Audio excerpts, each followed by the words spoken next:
বিদেশি বিনিয়োগকারীদের সব ধরনের সহযোগিতা করতে প্রস্তুত সরকার, জানালেন প্রধানমন্ত্রী।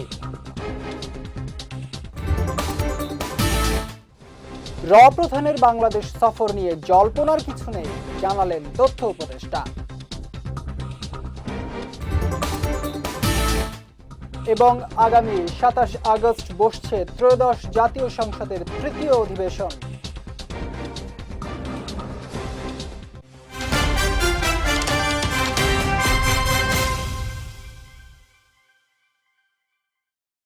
আসসালামু আলাইকুম।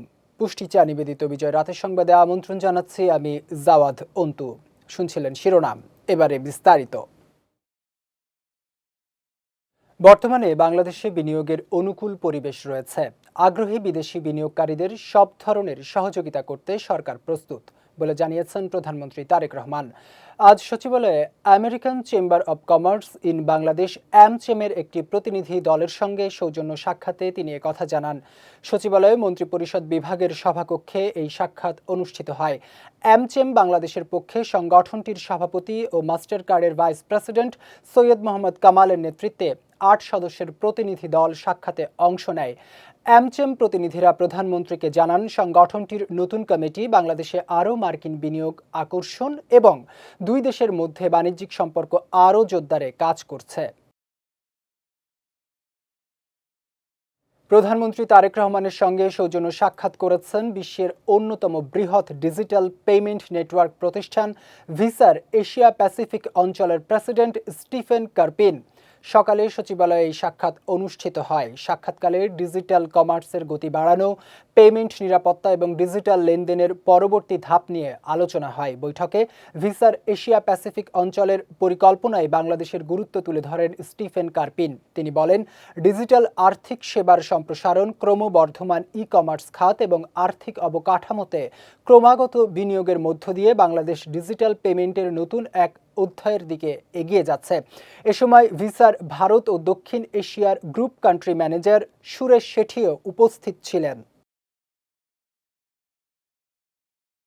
ভারতের গোয়েন্দা সংস্থা প্রধানের বাংলাদেশ সফর নিয়ে জল্পনার কিছু নেই বলে জানিয়েছেন প্রধানমন্ত্রীর তথ্য ও সম্প্রচার বিষয়ক উপদেষ্টা ডাক্তার জাহেদ উর রহমান। আজ সচিবালয়ে সরকারের বিভিন্ন কার্যক্রমের অগ্রগতি নিয়ে আয়োজিত এক প্রেস ব্রিফিংয়ে তিনি একথা জানান। ডাক্তার জাহেদ বলেন, প্রধান চীন থেকে ঢাকায় এসেছেন। এটি তার এক ধরনের সফর, এ নিয়ে জল্পনার কিছু নেই। এ সময় ব্রিক্স সম্মেলনে বাংলাদেশের প্রধানমন্ত্রীর অংশগ্রহণ প্রসঙ্গে তিনি বলেন, প্রধানমন্ত্রী হিসেবে নয়, বিমস্টেকের প্রেসিডেন্ট হিসেবে বাংলাদেশের প্রধানমন্ত্রীকে ব্রিক্স সম্মেলনে আমন্ত্রণ জানানো হয়েছে। ভারতের সঙ্গে বাংলাদেশের সম্পর্কের বিষয়টি বিবেচনায় নিয়ে প্রধানমন্ত্রীর ভারত সফর যে কোনো সময় হতে পারে বলেও জানান তিনি। যিনি এসছেন, প্রধান এসছেন, এটা নিয়ে প্রচুর স্পেকুলেশন দেখছি। তিনি চায়না থেকে ঢাকায় এসছেন, সো এটা তার এক ধরনের সফর এবং আমাদের যে কাউন্টার পার্ট আছে তার সাথে বসবেন। এটা নিয়ে মনে হয় না সরকার যদি মনে করে সেই সফরের পর সেখানে কোনো একটা স্টেটমেন্ট সরকারের দিক থেকে হয়তো দেওয়া হবে, কিন্তু এটা নিয়ে স্পেকুলেশনের কিছু নেই। মানে অনেকে এমনভাবে করছেন যে গোপন, মানে সবাই সব জানেন, পত্রিকায় সব চলে আসলো, কিন্তু এরকম কথা লিখছেন। আগামী ২৭ আগস্ট থেকে ত্রয়োদশ জাতীয় সংসদের তৃতীয় অধিবেশন শুরু হবে।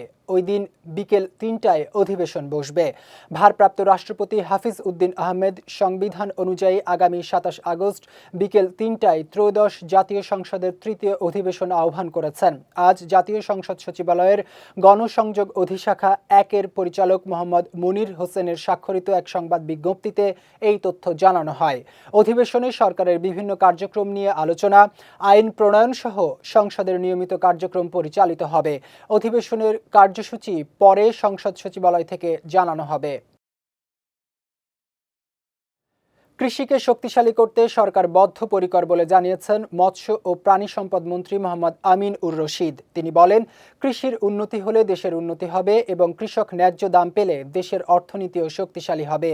আজ সচিবালয়ে BLRI উদ্ভাবিত এভিয়ান ইনফ্লুয়েঞ্জা ও গোট পক্স ভ্যাকসিন সিড প্রাণী সম্পদ অধিদপ্তরের কাছে হস্তান্তর অনুষ্ঠানে তিনি এসব কথা বলেন। মন্ত্রী বলেন, এতদিন ভ্যাকসিন দুটি বিদেশ থেকে আমদানি করা হতো, এখন দেশে এসব ভ্যাকসিন উৎপাদন করা সম্ভব হবে। এটি দেশের প্রাণী সম্পদ খাতের জন্য গুরুত্বপূর্ণ অর্জন বলে মন্তব্য করেন তিনি।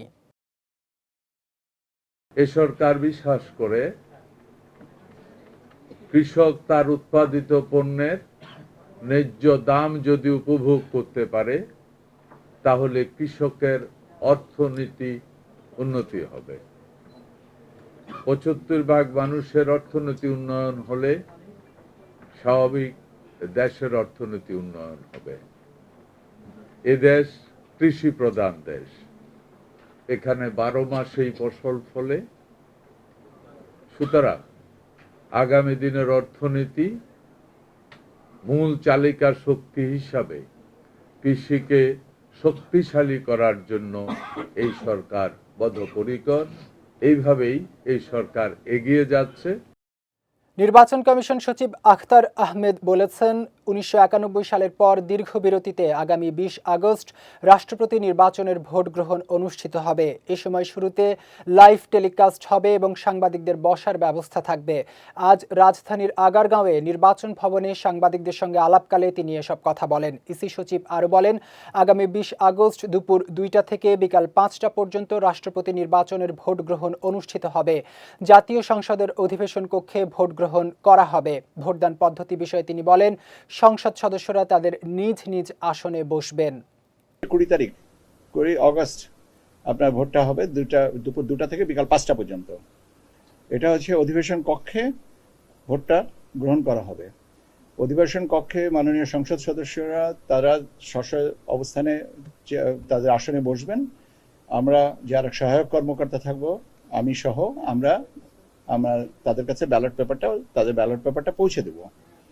পৌঁছে দেওয়ার পরে তারা যার মনোনীত তাদের প্রার্থীকে স্বাক্ষর করে চিহ্নিত করে সামনে 3টা ব্যালট বক্স রাখার কথা বলা হয়েছে। 3টা ব্যালট বক্সের যে কোনোটাই তারা ভোট কাস্ট করবেন।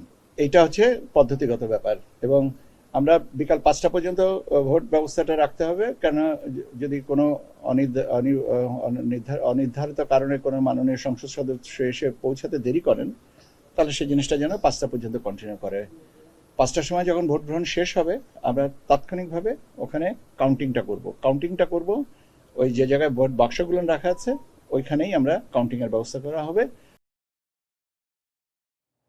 রাজশাহী বিশ্ববিদ্যালয়ে দাঁড়িপাল্লায় ৭১কে ছোট করে দেখানোর ঘটনাকে উদ্দেশ্য প্রণোদিত ও ষড়যন্ত্র হিসেবে উল্লেখ করেছেন প্রধানমন্ত্রীর রাজনৈতিক উপদেষ্টা ও বিএনপির সিনিয়র যুগ্ম মহাসচিব রুহুল কবির রিজভী। তিনি বলেন, ৭১কে যারা ছোট করে দেখে তারা দেশবিরোধী ষড়যন্ত্রকারী। ৭১ ছিল বলে ৯০ সালে গণ অভ্যুত্থান হয়েছে। রাজধানীর পল্টনে মুক্তিযোদ্ধা দলের সংবাদ সম্মেলনে তিনি এসব কথা বলেন। একটি দল বিতাড়িত ফ্যাসিস্টদের কৃপা পাওয়ার চেষ্টা করছে উল্লেখ করে রিজভী আরও বলেন, ফ্যাসিস্টদের ক্ষমা করা মানেই জুলাই শহীদদের রক্তের সঙ্গে বেইমানি করা। ফ্যাসিবাদের উপাসনা করছেন, তাদেরকে সন্তুষ্ট করার চেষ্টা করছেন। আপনাদেরও বলে রাখি, আপনাদেরও মানুষ চিনে। আপনারা ৭১কে ছোট করবেন, সেইটা হবে না। ৭১-এর পথ ধরেই ৯০, ৭১-এর পথ ধরেই জুলাই। কারণ সেই চেতনা আছে যে দেশের মানুষ লুঙ্গি পরে হাতে রাইফেল নিতে পারে।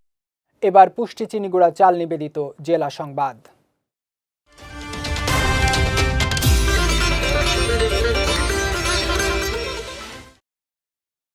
চট্টগ্রাম বন্দর ও কাস্টমসের অপ্রয়োজনীয় ব্যয় এবং পণ্য খালাসে দীর্ঘসূত্রতা কমানো গেলে মূল্যস্ফীতি নিয়ন্ত্রণে ইতিবাচক প্রভাব পড়বে বলে জানিয়েছেন অর্থ ও পরিকল্পনা মন্ত্রী আমির খসরু মাহমুদ চৌধুরী। দুপুরে চট্টগ্রাম বন্দর ভবনে বন্দর কর্তৃপক্ষ, কাস্টমসের ঊর্ধ্বতন কর্মকর্তা, ব্যবসায়ী ও সংশ্লিষ্ট স্টেক হোল্ডারদের সঙ্গে বৈঠক শেষে সাংবাদিকদের একথা জানান তিনি। মন্ত্রী বলেন, অর্থনীতিকে স্থিতিশীল করা, বিনিয়োগ ও শিল্পায়ন বাড়ানো, কর্মসংস্থান সৃষ্টি এবং ব্যবসার পরিবেশ উন্নত করতে সরকার বিভিন্ন উদ্যোগ নিয়েছে। ব্যবসায় অপ্রয়োজনীয় নিয়ন্ত্রণ ও জটিলতা কমাতে ডিরেগুলেশন কার্যক্রমও চলছে বলে জানান তিনি। পাবনার ঈশ্বরদীতে নির্মাণাধীন রূপপুর পারমাণবিক বিদ্যুৎ কেন্দ্র পরিদর্শন করেছেন বিজ্ঞান ও প্রযুক্তি মন্ত্রী ফকির মাহবুব আনাম। দুপুরে সরকারি সফরে ঢাকার তেজগাঁও পুরাতন বিমানবন্দর আর্মি এভিয়েশন থেকে হেলিকপ্টারে করে ঈশ্বরদী বিমানবন্দরে পৌঁছান তিনি।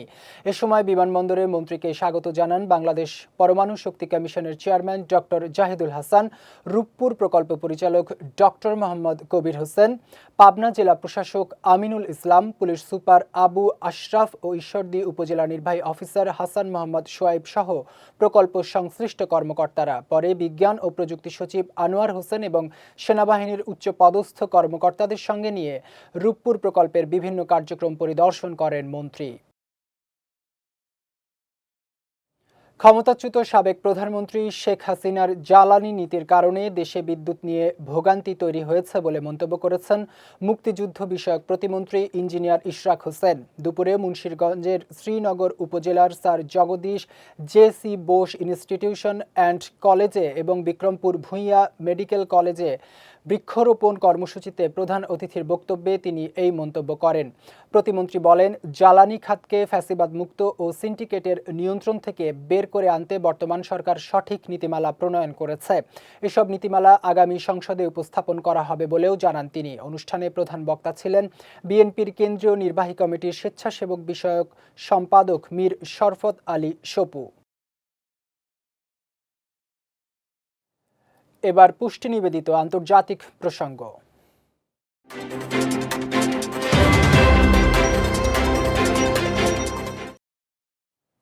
যুদ্ধের শুরুতে ইরানের কাছে নিঃশর্ত আত্মসমর্পণ দাবি করেছিল যুক্তরাষ্ট্র।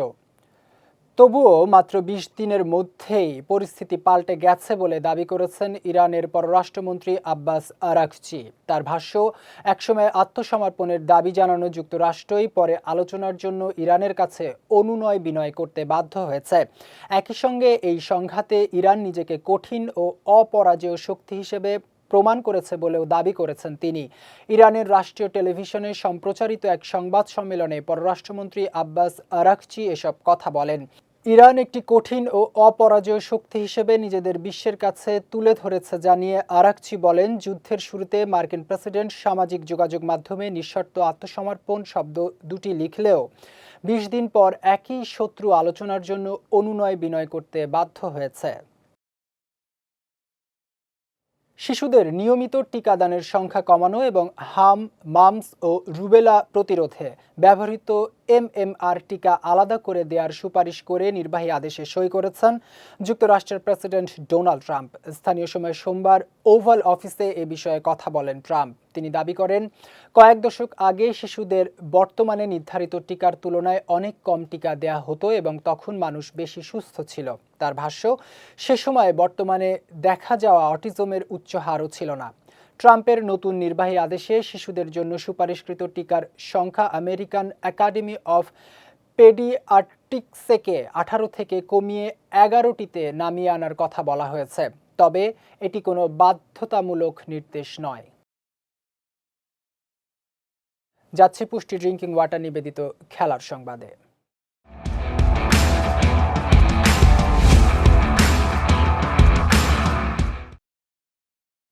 ডারউইনের মারারা স্টেডিয়ামে বৃহস্পতিবার শুরু হবে বাংলাদেশ ও অস্ট্রেলিয়ার মধ্যকার প্রথম টেস্ট।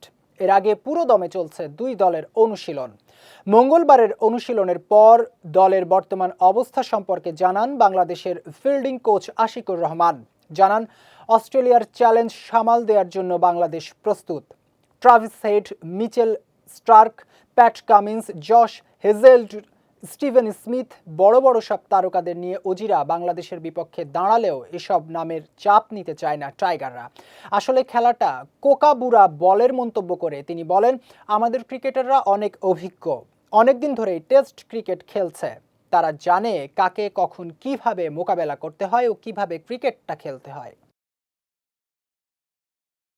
ফুটবল বিশ্বকাপ উপলক্ষে আয়োজিত 4টি ক্যাম্পেইনের 26 জন বিজয়ীকে পুরস্কার দিয়েছে রবি আজিয়াটা পিএলসি। সকালে রাজধানীর তেজগাঁওয়ে রবির প্রধান কার্যালয়ে আয়োজিত অনুষ্ঠানে বিজয়ীদের হাতে পুরস্কার তুলে দেওয়া হয়। অনুষ্ঠানে রবির প্রধান নির্বাহী কর্মকর্তা ও ব্যবস্থাপনা পরিচালক Ziad Satara, head of marketing Mohammad Shawkat Kader Chowdhury সহ ঊর্ধ্বতন কর্মকর্তারা উপস্থিত ছিলেন। মাই রবি অ্যাপ ভিত্তিক এসব ক্যাম্পেইনের মধ্যে কুইজ মাস্টারে 11 জন, স্ন্যাপ উইথ গ্রাফিতিতে 11 জন এবং কে হবেন ফুটবলের অক্টোপাস চ্যালেঞ্জে 3 জন বিজয়ী হন। এছাড়া মান্থলি প্যাক বিশ্বকাপ ক্যাম্পেইনে চ্যাম্পিয়ন দল স্পেনকে নির্বাচন করে একজন বিজয়ী জিতে নেন একটি রয়্যাল এনফিল্ড মোটরসাইকেল। অনুষ্ঠানে বিজয়ীরা পরিবারের সদস্যদের সঙ্গে অংশ নেন। পুষ্টি চা নিবেদিত বিজয় রাতের সংবাদ শেষ করার আগে শিরোনামগুলো দেখে নিচ্ছি আরও একবার।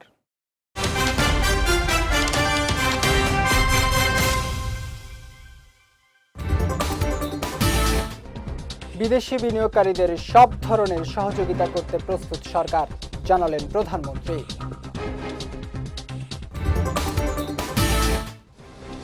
প্রধানের বাংলাদেশ সফর নিয়ে জল্পনার কিছু নেই, জানালেন তথ্য উপদেষ্টা।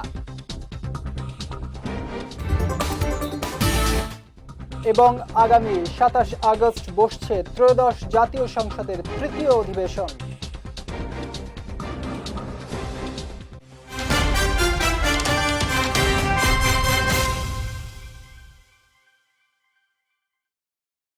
বিজয় রাতের সংবাদ শেষে আজকের মতো আমি জাওয়াদ অন্তু আপনাদের কাছ থেকে বিদায় নিচ্ছি। আগামীকাল একই সময়ে নতুন সব খবর দেখতে চোখ রাখুন বিজয় টিভিতে।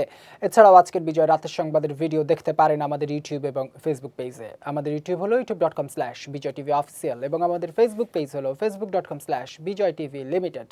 এতক্ষণ সঙ্গে থাকার জন্য ধন্যবাদ সবাইকে।